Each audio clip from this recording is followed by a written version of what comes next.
So hello everyone, in this video I'll be sharing all the high paid jobs you can do as an international student in US, Canada etc. ये video undergraduate students के लिए and master students के लिए या फिर PhD students के लिए valid है. सो मैं आपको अपनी journey step by step share करूंगा. मैंने कहाँ से जॉब करनी स्टार्ट की, what jobs are the highly available in the university, ताकि आप डिसाइड कर पाओ कहाँ पे आपको जॉब इजीली मिल पाएगी, जहाँ पे आपको हार्डवर्क करने की ज़्यादा ज़रूरत नहीं है, you just apply get in, and कहाँ पे आपको ज़्यादा smart work and hard work से जॉब लेनी पड़ेगी so that you can make the maximum amount of money as an international student and be self reliant and self independent या फिर financially independent in your college. So let's get started.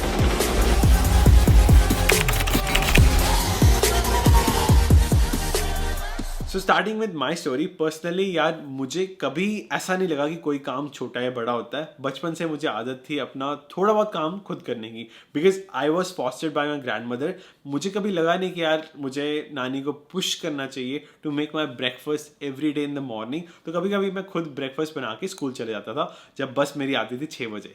So similarly यार बचपन से मुझे आदत पड़ी हुई थी कि थोड़ा बहुत काम खुद करना चाहिए. तो यहाँ पे आके मुझे इतनी डिफिकल्टी नहीं आई जितनी बाकी बच्चों को कभी कभी आ जाती है.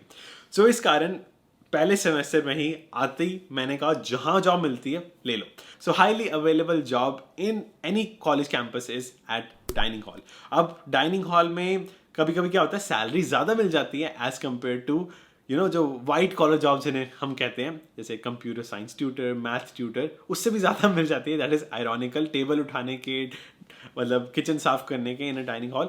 और ऐसा क्यों है? क्योंकि डाइनिंग हॉल के आवर्स कभी कभी बहुत वियर्ड होते हैं. For example they might be asking you to work from 3 AM to 6 AM. मेरे भी आवर्स कुछ ऐसे ही थे. I did it for 1 week and मुझे लगा कि यार इट इज़ वेरी हेक्टिक. मैं अगर सो ही नहीं पाऊंगा तो मैं पढ़ाई कैसे करूंगा. I just gave up and मैंने उसी हफ्ते लकीली, अगर नहीं मिली होती तो मैं जॉब नहीं छोड़ता, मुझे रिप्लेसमेंट जॉब मिल गई as a math tutor and a computer science tutor. So let me share how I got it and how available this job is.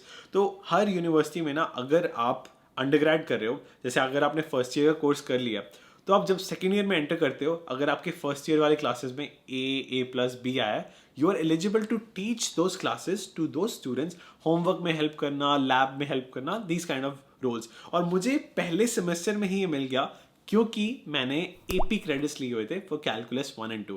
क्योंकि हमारी जेई की पढ़ाई, जेई का math syllabus it's so intense कि मैं college की class जो से हम कहते हैं advance placement through an AP exam, मैंने कॉलेज स्टार्ट करने से पहले ही दे दिया था. So I was eligible to teach students starting from my first semester. क्योंकि मेरे पास AP क्रेडिट्स थे. I had taken on paper college classes before entering college. That actually made a huge difference in my profile. अब ये job मिली, इसकी भी salary almost same थी, $8 to $10 an hour. अभी भी सेम ही चल रही है. इट्स शॉकिंग क्योंकि इतनी हाई इन्फ्लेशन के बाद यूएस में salaries are almost the same what was 4-5 years ago or 5-6 years ago. So now अब कंप्यूटर साइंस ट्यूटर, अगर मैथ ट्यूटर आपको बनना है, आप फर्स्ट ईयर वाली क्लासेस लें एंड यहाँ पे आप ट्यूटर बन सकते हो. और इसकी अवेलेबिलिटी थोड़ी सी कम होती है क्योंकि ये डिपार्टमेंट्स ना एक सेमेस्टर पहले ही ढूंढ लेते हैं कि हमें बच्चे चाहिए. सो लेट्स से अगर आप इसी सेमेस्टर के लिए जॉब अप्लाई कर रहे हो, chances are little bit low that you will get it. Now let's move on with the next opportunity which is also very high available, just like dining hall में काम करना. And these jobs include working in a library, books checkout check in करना, या फिर working as a cashier at a desk. आप library में या फिर किसी रेस्टोरेंट में, डाइनिंग हॉल में, या फिर इन अ जिम आप बच्चों को रेंट करने के लिए सामान दे रहे हो. जिम में हो सकता है you giving badminton rackets, library में हो सकता है आप चॉक डस्टर दे रहे हो, और या फिर आप कैशियर की तरह क्रेडिट कार्ड या कैश पेमेंट संभाल रहे हो फॉर रेस्टोरेंट एक्सेट्रा. तो ये सारी जॉब्स काफ़ी एक्टिव इन्वॉल्वमेंट बच्चों से डिमांड करती है, थोड़ी सी एक्टिव हो सकती हैं जस्ट लाइक डाइनिंग हॉल. और इन जॉब्स की अवेलेबिलिटी भी डिसेंट लेवल पे होती है. और ये जॉब अगर आप करते हो, this is well and good, और इनकी अवेलेबिलिटी ज़्यादा होती है तो आप डेफिनेटली कर सकते हो. बट इन जॉब्स का कौन ये होता है कि आप साथ साथ अपना होमवर्क नहीं कर सकते. फॉर एग्जाम्पल अगर आप जिम में काम कर रहे हो एज अ लाइफ गार्ड, आपको हमेशा बच्चों पे नज़र रखनी है जो पूल में स्विमिंग कर रहे हैं कि कोई डूब तो नहीं रहा, आपको स्विमिंग आनी चाहिए.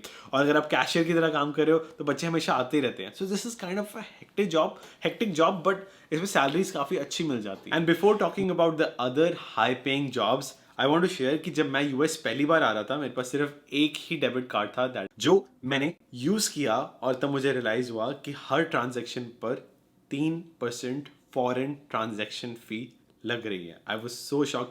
एक तो करेंसी रेट आपको महंगा पड़ता है, अगर डॉलर 78 रुपीज़ है, आपको 80 रुपीज़ तक भी कोई भी बैंक इंडिया का, अगर आप यूएस में यूज़ करो, चार्ज कर सकता है। And you can not deny, क्योंकि आपने कार्ड इंसर्ट कर दिया, आपको ऑप्शन आ जाती है, कभी कभी वो भी नहीं आती है, and they can randomly charge whatever currency amount that is for that day plus a surcharge. But now there's a solution to that. The one and only Neo Global debit card powered by State Bank of Mauritius India, which is one of the best travel card to have. Imagine करो आप India से आ रहे हो, बीच में आपको London, Europe, Dubai, दोहा कहीं भी रुकना है, वहाँ पे भी ट्रांजैक्शंस करनी है, वहाँ पे एयरपोर्ट में ट्रांजैक्शंस करनी है, you can do without any foreign transaction fee thanks to this neo global card. And this card is powered by a bank account in State Bank of Mauritius. ये इतना powerful है, आप world की किसी भी country में चले जाओ, 150 plus countries, you can charge it, you can put money in to this bank account and आपको जीरो फॉरेन ट्रांजेक्शन फी लगेगी. And you can check every day USD to INR. जो आपको गूगल सर्च पे result मिलेगा USD to INR, वही इनकी website पे होगा, एंड वही फीस आपको देनी पड़ेगी.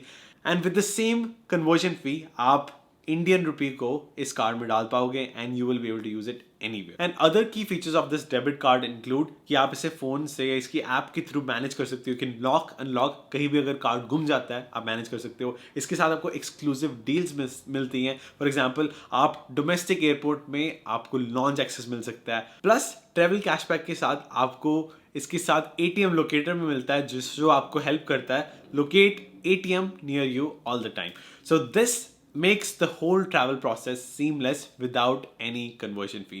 So definitely check it out and go global with Neo Global, and the link will be in the description below. Now let's talk about my favorite job and one of the highest paid job you can do as an international student doing undergrad. तो ये है none other than resident assistant. इसका मतलब ये है कि आप hostel में रह रहे हो, आप ऑन कैंपस रह रहे हो. पहले आपको ऑन कैंपस रहना पड़ेगा.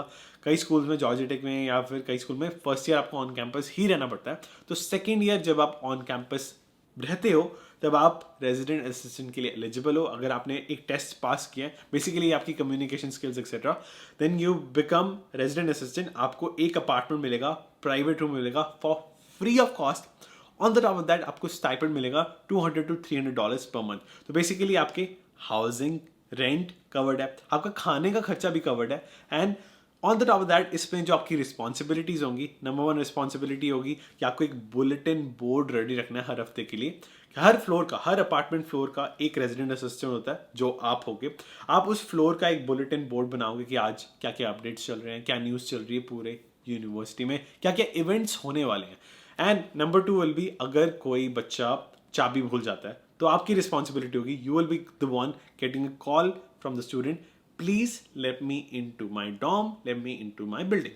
तो आप उस बच्चे को नीचे से उठा के उसके अपार्टमेंट तक ड्रॉप कर दोगे, irrespective of that student is drunk और नॉट. आपको बस उठाना होगा. और दूसरी चीज होती है कि आपको हर महीने चेक करना होगा that in every apartment if someone is under 21, उसके अपार्टमेंट में कोई अल्कोहल, ड्रग्स तो नहीं है. तो ये भी थोड़ी बड़ी रिस्पॉन्सिबिलिटी होती है, वो आप किसी और रेजिडेंट असिस्टेंट के साथ कर सकते हो. ये तो it is not that bad. Number 1 advantage, सबसे बड़ा एडवांटेज ये होता है कि आपका खाना रहना कवर्ड है. उसके साथ आप एक और जॉब भी कर सकते हो, because this is given to you by stipend. तो ये जितनी भी अमाउंट आपको मिल रही है स्टाइपेंड के थ्रू मिल रही है. तो बाकी 10 आवर्स आप किसी और ऑन कैंपस जॉब के थ्रू, जैसे कंप्यूटर साइंस ट्यूटर या फिर मैथ ट्यूटर, जो भी आपको अच्छा लगे, वो आप 10 घंटे और जॉब कर सकते हो. और काफ़ी अच्छी amount, like I think $500 to $600 per month, और हाउसिंग का खर्चा भी कवर्ड, काफ़ी अच्छी अमाउंट कमा सकते हो. नाउ इससे भी स्टेप बड़ा जॉब ले सकते हो, दैट इज रिसर्च असिस्टेंट या फिर टीचिंग असिस्टेंट, जो कि मेरी पर्सनली फेवरेट जॉब्स रही हैं, because that is related to your major. आपके रेज्यूमे में बहुत बड़ा इम्पैक्ट लेके आती हैं कि आपने कंप्यूटर साइंस सीखी और पढ़ाई, मैथ सीखी और पढ़ाई. और इसके लिए आपको क्या करना है, जो भी आपका डिपार्टमेंट है, math department, computer science department, talk to them, hey I need a job in my own department, is there any availability, how to get it. और एक सेमेस्टर पहले हमेशा अप्लाई करना होता है, तो इसकी अवेलेबिलिटी कम होती है, एडवांस में आपको अप्लाई करना पड़ता है एक सेमेस्टर.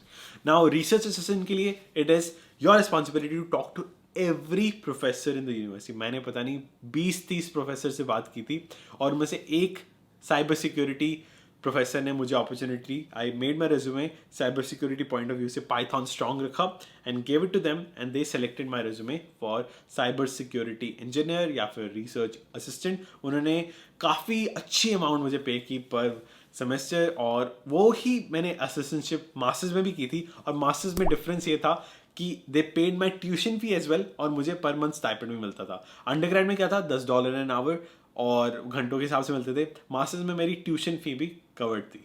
तो एक तरह से फ्री मास्टर्स कह सकते हो विद दीज रिसर्च या फिर टीचिंग असिस्टेंट. Wonderful opportunity. अब इससे भी स्टेप हट के the highest paid jobs you can do is in tech. किसी भी टेक कंपनी में चले जाओ, चाहे वो फैंग हो ना हो, चाहे वो कितनी भी बड़ी हो, हर टेक कंपनी में आपको $25 to $30 an hour internship opportunity मिल सकती है. आपको करना क्या है, stay in the US fall plus spring semester, 2 semester या फिर 9 months आपने बिता दिए in the US, then you are eligible to do off campus internship. अब ऑफ कैंपस जब भी आप काम करते हो it has to be related to your major. ये आपको शायद पता होगा. जैसे अगर आप CS स्टूडेंट हो तो CS के रिलेटेड जॉब्स ही करोगे, मैथ हो तो मैथ के रिलेटेड जॉब्स ही करोगे. And when you are working on these jobs, अब इसमें आपको इतनी ज़्यादा अच्छी अपॉर्चुनिटी मिलती है कि आपका वो रीलोकेशन बोनस भी देते हैं. मैंने तो अपने एम्प्लॉयर को कहा कि मैं इंटरनेशनल स्टूडेंट हूँ, उन्होंने मुझे रीलोकेशन बोनस भी दे दिया. इतने अच्छे वर्क्स देते हैं. दे पे you $10,000 to $20,000 for those 3 months internship. या फिर अगर आप उन्हें कहो कि मैं बाद में पार्ट टाइम भी करना चाहता हूँ, अगर आपका यूनिवर्सिटी अप्लाई करता है, तो अगर आपका यूनिवर्सिटी अप्रूव करता है, सो रिमेंबर कभी भी आप कोई भी जॉब कर रहे हो अपनी यूनिवर्सिटी से पूछ के रखो, क्योंकि they are like attorney for you. वो फ्री में आपको बता देंगे कि ये जॉब लीगल है, ये नहीं है. और सबसे बड़ा स्टेप, हमेशा अपना सोशल सिक्योरिटी किसी को भी देने से पहले, सोशल सिक्योरिटी नंबर देने से पहले, जो कि आपको जॉब के लिए रिक्वायर होता है, 10 बार सोचो. आपको मैं एग्जांपल बताता हूँ. कई बच्चे क्या सोचते हैं, वीडियो देख के यूट्यूब पे देखते हैं कि यार ऑस्ट्रेलिया में, कनाडा में बच्चे उबर ईट्स बड़ा कर रहे हैं, मैं भी करूँगा. और यूएस में लीगल नहीं है, क्योंकि यूएस में आपको सोशल सिक्योरिटी नंबर देते हैं और साफ साफ लिखा हुआ है F1 वीज़ा पे, लीगल बिल्कुल भी नहीं है. मैंने खुद नहीं किया यार, मुझे खुद मज़ा आता है उबर ईट्स करके. अगर लीगल होता तो मैं भी आपको करके दिखाता ना. और इस जॉब के लिए आपको अपना सोशल सिक्योरिटी नंबर देना होता है. And this is kind of a self employed job. गलती से आप इनरोल कर देते हो, बाद में आपका फ्यूचर इमिग्रेशन अपॉर्चुनिटी काफ़ी डिफिकल्ट हो सकती है and that can make you out of status. और बाद में आपसे पूछा जाएगा जब भी आप अपना H1B वीज़ा या फिर वर्क परमिट अप्लाई करोगे, उससे इसमें एक क्वेश्चन होगा, have you ever work legally in the US. उसमें अगर आप नो बोलोगे, बाद में वो वेरीफाई करते हैं IRS से कि आपने हाँ ये इनकम कहाँ से आई, और वो आपको कैटेगराइज कर देंगे कि हाँ कि this student must be illegal. उसने झूठ बोला और झूठ बोलने के कारण आपका नेक्स्ट स्टेप डिनाई हो सकता है. So don't do any job personally जिसमें आपको पहली बात तो सोशल सिक्योरिटी नंबर देना पड़ता है और जिसके लिए आपको पता है कि आपको परमिशन यूनिवर्सिटी से नहीं मिलेगी. लेके देखो, most likely self employed jobs के लिए नहीं मिलती. अब ये जो टेक जॉब्स के बारे में हम बात कर रहे थे, दे आर सो अमेजिंग. उनके साथ जब भी आप बात करते हो as an international student, it's your right to ask for relocation bonus. उससे आपकी सैलरी बढ़ सकती है. नंबर 2, आप उनके साथ ही पार्ट टाइम जॉब कर सकते हो. एक समर काम किया, बाद में पार्ट टाइम किया. इतनी high paid $25 to $30 an our, campus में $10-12, $15, यहाँ पे 25-30 एन आवर. उसके साथ आप काफ़ी अच्छा पैसा कमा सकते हो in the next semesters and you can be self sufficient. और उनसे अगर आप निगोशिएट भी करना चाहो, अगर आपकी परफॉर्मेंस अच्छी है, they give you the maximum amount of money. कभी कभी मैंने देखा है कि यार वो ट्यूशन भी आपकी पे करने के लिए तैयार हो जाते हैं कभी कभी, अगर आप बहुत अच्छा परफॉर्म कर रहे हो. सो ऑलवेज थिंक कि अगर आपको खुद कुछ भी बनना है ना, टेक में चले जाओ, काफ़ी प्रॉब्लम सॉल्व हो जाती हैं. बट अगर आपका मेजर टेक का नहीं है, मैं आपको फोर्स नहीं करूँगा, पर मैं इतना बताऊँगा कि अगर आप मैथ में भी हो, इकोनॉमिक्स में भी हो, तो भी टेक में अपॉर्चुनिटीज़ काफ़ी जॉब्स के लिए मिल जाती हैं. And never ever try to work for an illegal job, क्योंकि उसके कॉन्सिक्वेंसेज काफ़ी बुरे हो सकते हैं. So that's it for today's video. Thank you so much for watching. I hope it was helpful and I'll see you guys in the next one. Goodbye. I just wanna be your Superman. Come fly with me, just take my hand.